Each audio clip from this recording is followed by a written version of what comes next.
Welcome to another episode of Mastering Cybersecurity, developed by baremetalcyber.com. Let's dive in. While segments describe technical groupings, zones describe how much trust or risk different parts of the network deserve. A network zone is a collection of segments and systems that share similar sensitivity and access expectations. For example, an office workstation zone might contain staff laptops and desktops used for everyday tasks and communication.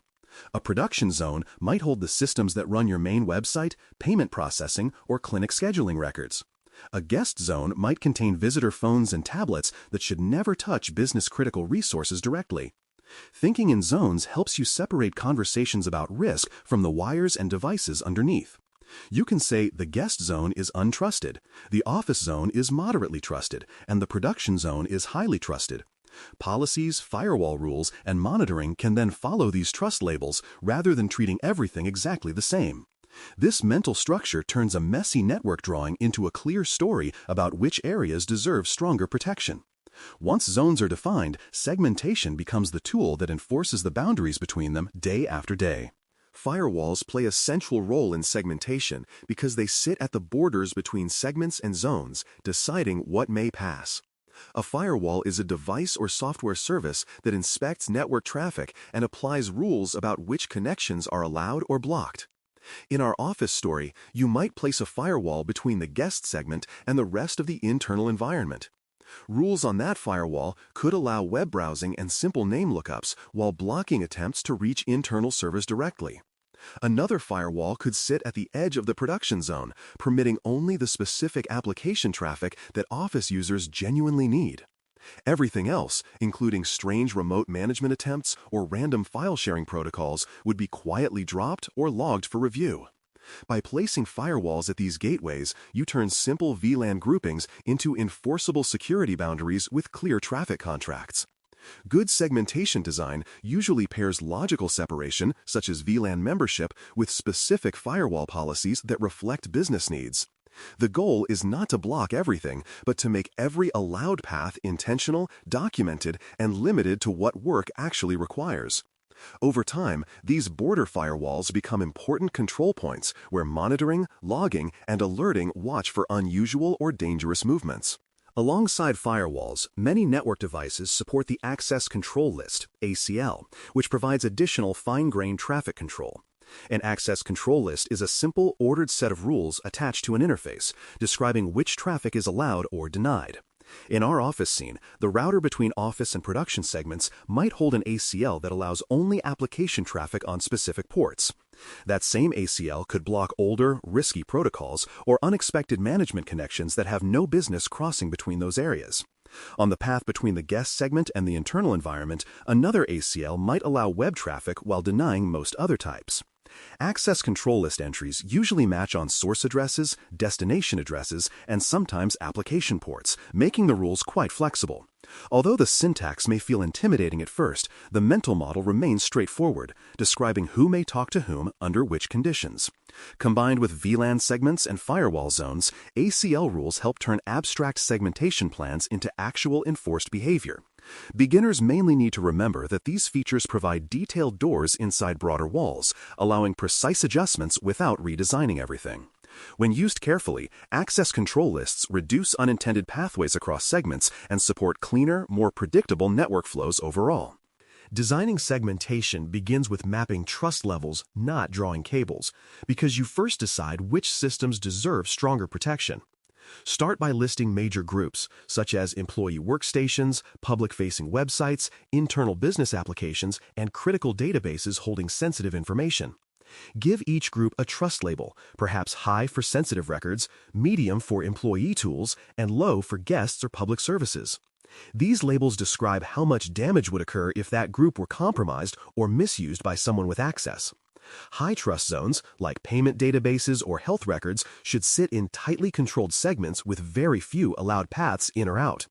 Medium trust zones, like staff tools, deserve protection from the internet and guest spaces, yet still need practical connections to high trust services.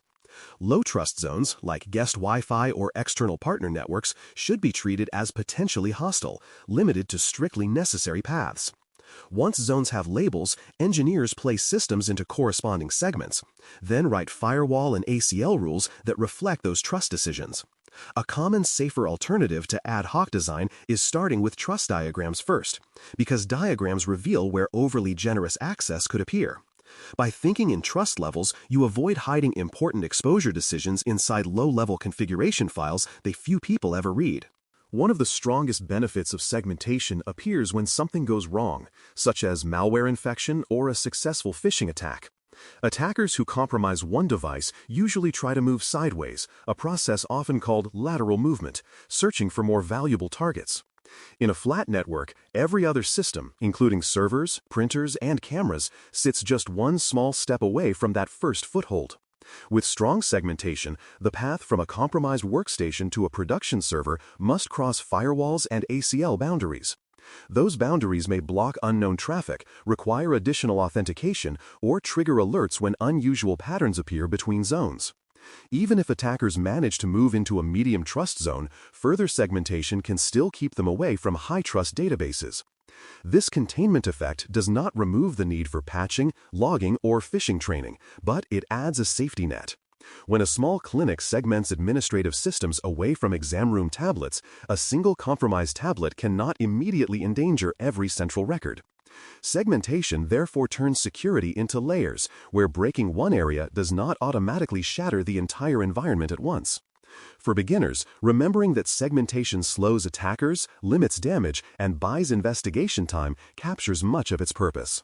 Remote access and administrative tools deserve special attention in segmentation designs because they hold powerful keys to many systems. Administrators often manage servers using remote desktop protocols, secure shell tools, or web-based control panels that can change configurations quickly. If those tools live on everyday office workstations, a single phishing email could give attackers direct access to the same management capabilities. A safer approach is placing administrative jump hosts into a dedicated, strongly protected segment that requires extra steps and approvals to reach. From there, administrators can connect to production servers while the rest of the office environment never touches those paths directly. Remote access from outside the company might first land in a secure access zone where multi-factor authentication and strict device checks occur. Only after passing those checks would sessions be allowed toward administrative jump hosts or sensitive application segments under closely monitored conditions. This layered design means attackers who steal a regular employee password cannot automatically operate sensitive tools from any random device. Segmentation, therefore, protects not only information and servers, but also the control surfaces that govern how everything else behaves. Keeping remote access and administration inside carefully guarded zones supports stronger auditing, clearer responsibilities, and safer everyday operations across the organization. Reading a segmentation diagram becomes easier when you remember the office, guest, and production story as a guide.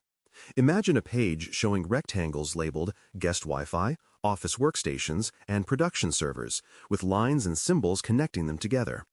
Each rectangle usually represents a segment or zone, meaning a set of systems that share similar trust and purpose. Lines between rectangles represent allowed paths, where routers, firewalls, and ACL rules permit certain types of traffic to cross. Icons at those lines, such as small firewall symbols, indicate enforcement points, where you can imagine doors and guards standing watch. If you follow the path from guest Wi-Fi toward production servers, you should see one or more enforcement points, and perhaps missing lines entirely. Those missing lines signify that no direct connections exist, which is a deliberate design choice to limit risk and unexpected access. A well-drawn diagram often groups zones by trust level, placing highly sensitive areas deeper inside with more protective layers surrounding them. When you practice reading these pictures, you start translating boxes and lines into stories about who talks to whom. That storytelling ability helps you explain segmentation to others, anchor audit conversations, and evaluate whether a proposed change respects existing boundaries. By now, the idea of segmentation should feel less mysterious and more like thoughtful city planning for your network. You have seen how flat networks make every system a neighbor, and how segments, zones, and VLAN lanes create safer neighborhoods instead. You have walked through the office, guest, and production scenario, watching how simple boundaries reduce both accidents and attacker movement. You have also seen how firewalls, access control lists, and trust maps turn high-level intentions into concrete, enforceable network behavior every day. Common beginner mistakes include leaving guests on the same segment as staff, ignoring powerful administrative paths, and drawing diagrams that skip trust levels entirely. A simple, safer habit is always to think in zones and gates, asking which areas belong together and where guarded crossings should exist. When segmentation becomes part of your mental model, you start recognizing weak, flat patterns and imagining stronger alternatives before problems occur. With that perspective, you can read diagrams, join conversations, and contribute to safer designs even early in your cybersecurity learning journey. This has been Mastering Cybersecurity, developed by baremetalcyber.com, exploring how network segmentation turns one large, risky space into understandable, defensible neighborhoods. Thanks for listening. For more audio courses, daily newsletters, and more, please visit baremetalcyber.com.